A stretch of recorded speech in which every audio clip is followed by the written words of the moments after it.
अच्छा, हमारा जीवन साथी हमसे क्या अपेक्षा रखता है या क्या चाहता है, अगर हमें ये पता हो, तो हमारी योजना बनाना सरल सुगम हो जाता है ना। हमारी योजना में स्थिरता होती है, हम संकट को सरलता से संभाल सकते हैं और सही सटीक निर्णय भी ले सकते हैं। वहीं छिपी हुई अपेक्षाएं संबंध में स्थिरता लाने के स्थान पर रिश्तों को फिर से गड़बड़ा देते हैं।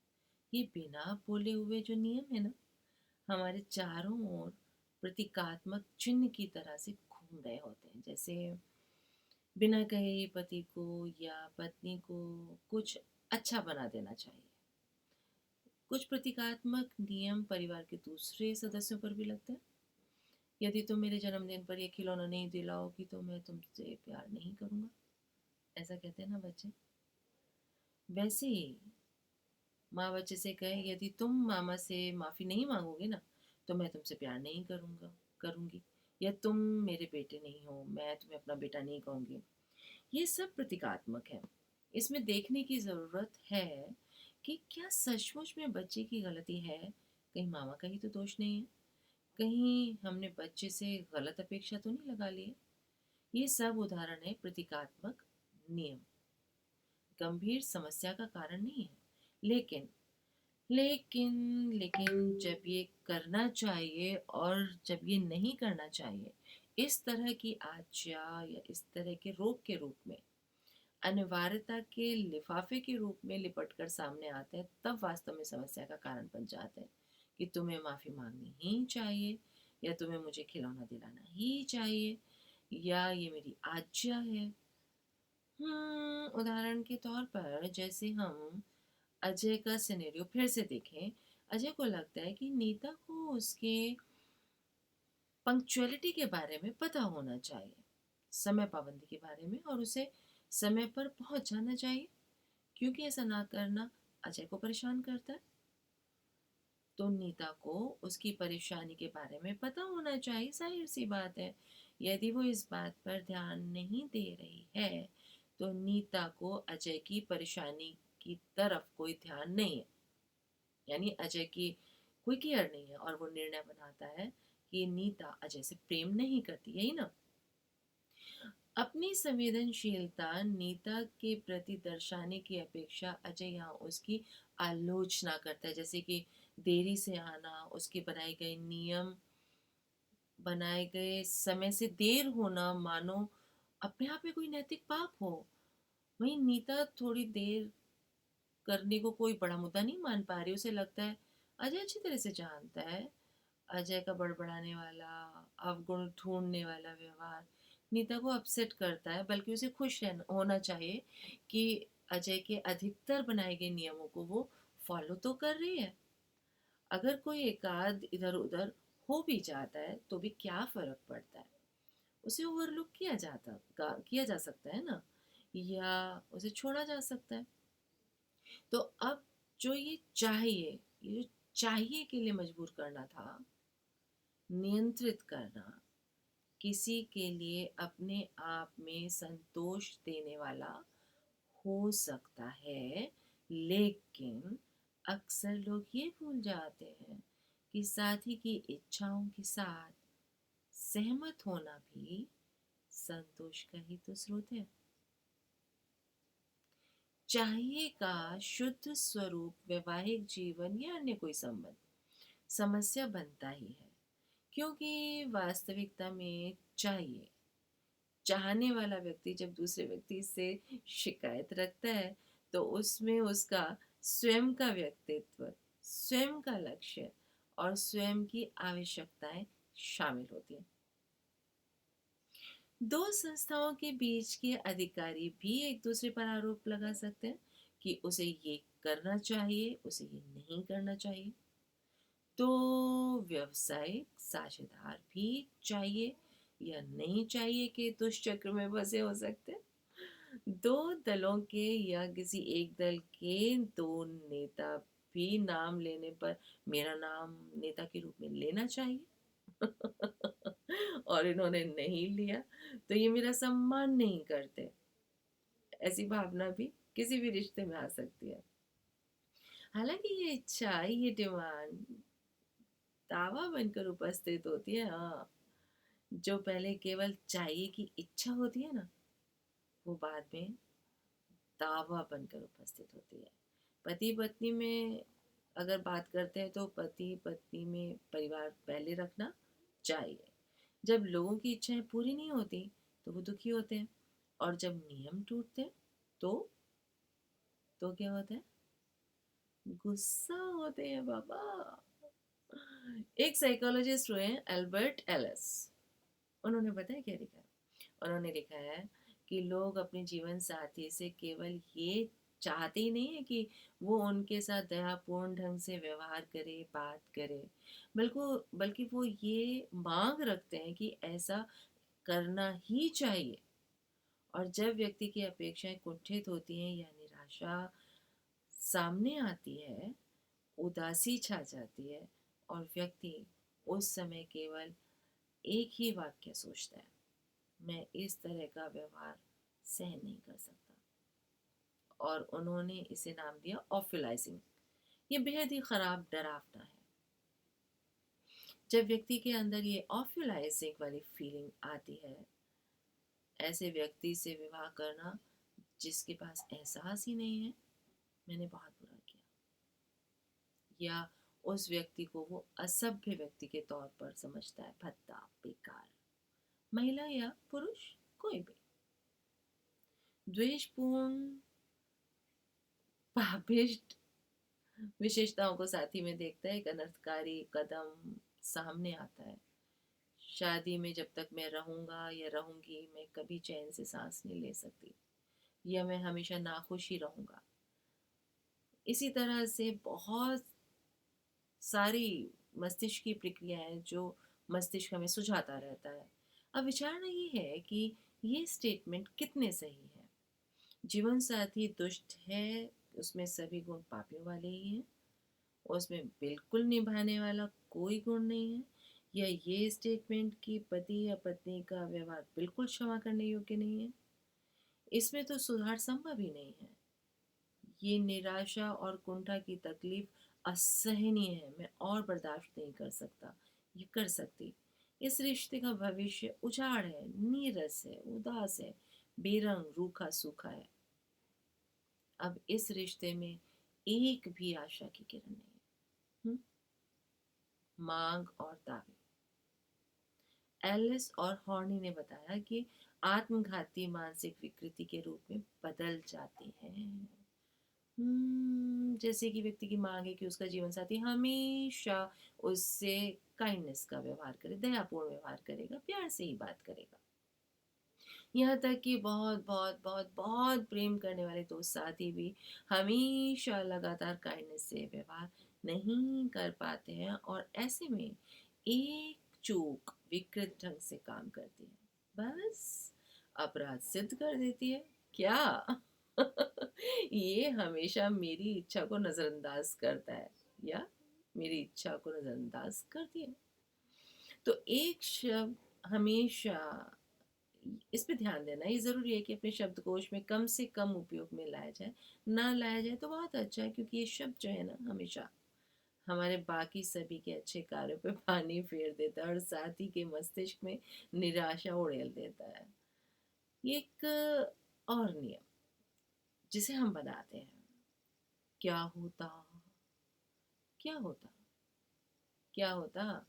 एक बच्चा जो मेहमान के सामने शिष्टाचार नहीं दिखा रहा है तो माँ बहुत क्रोधित हो जाती है, और मानो अपने आप को अंदर से हिला हुआ महसूस करती है। एक पति जिसने संदेश देख तो लिया है व्हाट्सएप पर, लेकिन वापस संदेश भेजा नहीं है, तो पत्नी क्रोधित हो उठती है और सोचती है कि वो उसकी परवाह नहीं करता है। एक पत्नी जिसने अभी अभी ट्रैफिक सिग्नल पर रेड लाइट हुई लाइट से निकली है, उसका पति उससे बौखला जाता है सोचकर कि मान लो कोई कार तेज रफ्तार में होती तो हमारे क्या होते, क्या होता। इस नियम के तहत ये प्रतिक्रियाएं होती है, चाहिए या नहीं करना चाहिए। ये नियम खतरा उत्पन्न होने से पहले उसे बचने के उपाय के तौर पर डिजाइन किया जाता है, जबकि क्या होता वाला नियम लगता ही तब है जब खतरे में स्वयं को व्यक्ति पाता है। उल्लंघन को फिर से ना दोहराया जाए, इस विश्वास के साथ व्यक्ति घोर निंदा करता है या पलट प्रहार करता है। ये आवश्यक नियम होता है अपनी अति संवेदनशीलता कोमलता को बचाने के लिए। एक दूसरी तरह के आवश्यक नियम ये भी है जिसे कहते हैं डबल शुड, दो बार चाहिए का नियम, दो बार चाहिए का सूत्र। अधिकांश लोग तो चाहिए नियम से ही परिचित नहीं होते ना। हम लोग कहाँ व्यवहार करते समय सोचते हैं कि चाहिए नहीं चाहिए मेरे अंदर संस्कार के रूप में बैठा हुआ है, और मैं जो भी व्यवहार कर रहा हूँ वो मैं इस नियम के अनुसार कर रहा हूँ। कहाँ होते हैं हम अवेयर। जैसे मैं दूसरे खुद ब खुद आते जाते विचारों के प्रति सतर्क नहीं होते, वैसे ही हम चाहिए सूत्र के प्रति भी सतर्क नहीं होते। लेकिन कुछ लोग ऐसे भी हैं जो चाहिए या डबल चाहिए, दो बार चाहिए को पकड़ पाते हैं, भाप लेते हैं अपनी क्रियाओं में। यदि हम ध्यान दें तो जैसे ही गुस्सा होना प्रारंभ करते हैं, वो शुरुआत ही ध्यान देने का स्थान है। ये दोहरा चाहिए पहले विचार से ही बना होता है, पहले चाहिए से ही बना होता है, फिर से दोबारा चाहिए। ये ऐसे समझते हैं कि मेरे साथी को, पति या पत्नी को, जब मैं कोई बात सुना रही थी, ये सुनने से मना नहीं करना चाहिए था, ये पहला विचार था। या उसे मुझ पर गुस्सा नहीं होना चाहिए था।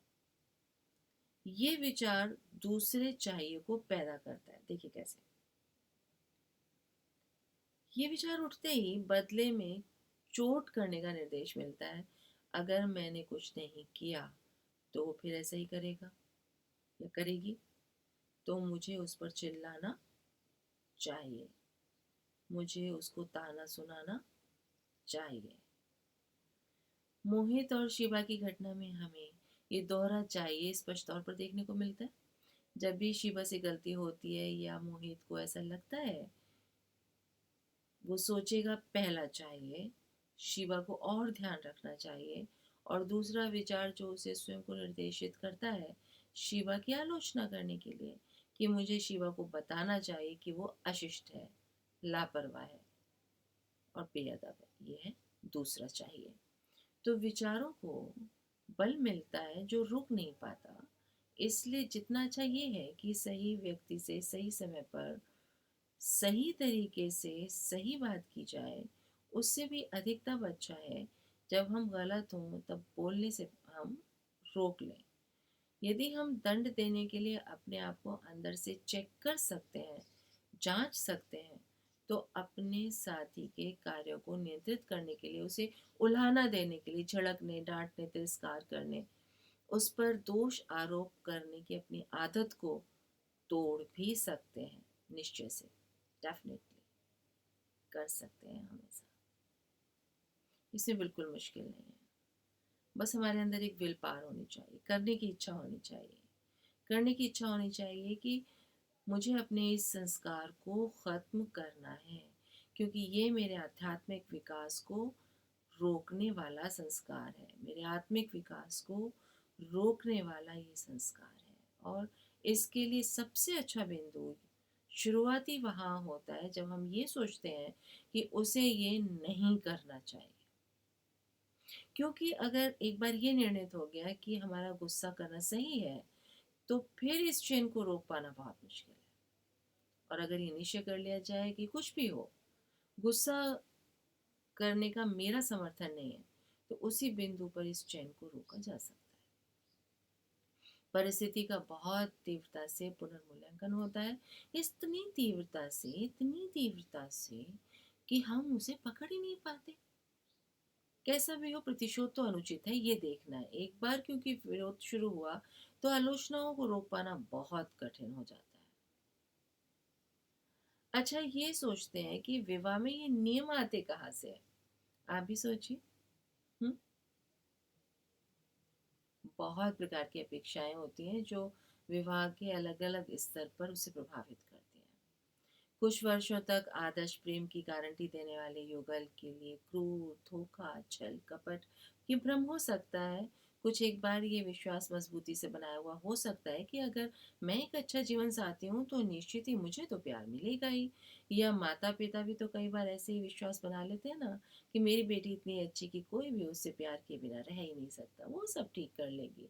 लोग कैसे भी हो, मेरी बच्ची बहुत प्यारी है, उसे जीवन में प्रेम मिलेगा ही। ऐसे विश्वास विवाह की एक प्रारंभिक दिनों में आवेश, भावुकता, आदर्श, जुड़ाव, लगाव के जरिए व्यवहार भिन्नताओं के होते हुए भी सहज, सरल, सुगम, प्रिय ही होते हैं। जैसे समय बीतता है, कुछ साथी व्यर्थ की आशा मानते हुए मत भिन्नता का सामना नहीं करना चाहते, उसे नजरअंदाज करने की भलाई समझते हैं। तो वही कुछ ऐसा मानते हैं कि जीवन साथी समस्याओं की मशीन है या बस एक शिकायत करता। हो सकता है वो तथ्यों से बेपरवाह हो भी या ना भी हो, लेकिन तब तक काफी समय बीत चुका होता है जब साथी अपनी समस्याओं को सुलझाना चाहते हैं। तब उनके पास अनगिनत किस्से, अनगिनत घटनाएं, स्मृतियां इकट्ठी हो चुकी होती है। अब उन्हें बिना भाव के बैठ के समस्या सुलझाने देना बहुत बाधा खड़ी करता है। किसी भी रिश्ते का मूल अनुबंध तो यही होता है ना कि मैं अपने साथी का ध्यान रखूंगा और बदले में वो मेरी आवश्यकताओं का ध्यान रखेगी या रखेगा। लेकिन इस मानसिक अनुबंध के दोनों तत्वों के बारे में साझेदारों की परिभाषा अलग भी तो हो सकती है। संभव है उनसे एक महत्वपूर्ण तत्व छूट जाए जिससे संबंध बहुत अधिक प्रभावित होता हो। क्या है वो है फ्लेक्सिबिलिटी, लचक। कुछ हमारा रवैया, कुछ हमारे ढंग, कुछ हमारे मत हमारे रिश्ते को पूरी तरह से प्रभावित करते हैं। जब व्यक्ति इन सूत्रों पर या अपने रवैये पर बहुत ही दृढ़ता पूर्वक, कठोरता पूर्वक विश्वास बना लेता है, तब रिश्ते के लिए एक प्यारा, मैत्रीपूर्ण, लयबद्ध संबंध के लिए जरूरी लचकता खो देता है। ऐसे रवैयों, ऐसी बातों, नियमों के प्रति अटल, कठोर निष्ठा होना मतभेद को बढ़ावा देते हैं। समझौता और सामान्य बातचीत भी व्यवहार में फिर मुश्किल हो जाती है। तो रिश्ते में लचकता होनी चाहिए। ये लचकता शांत और स्थिर संबंध को जन्म देती है। तो संबंध हो आपके प्यारे, संबंध हो आपके खूबसूरत, और दिन हो आपका बेहद खुशनुमा। बस इसी शुभकामना के साथ मुझे दीजिए अनुमति। ओम नमस्ते जी।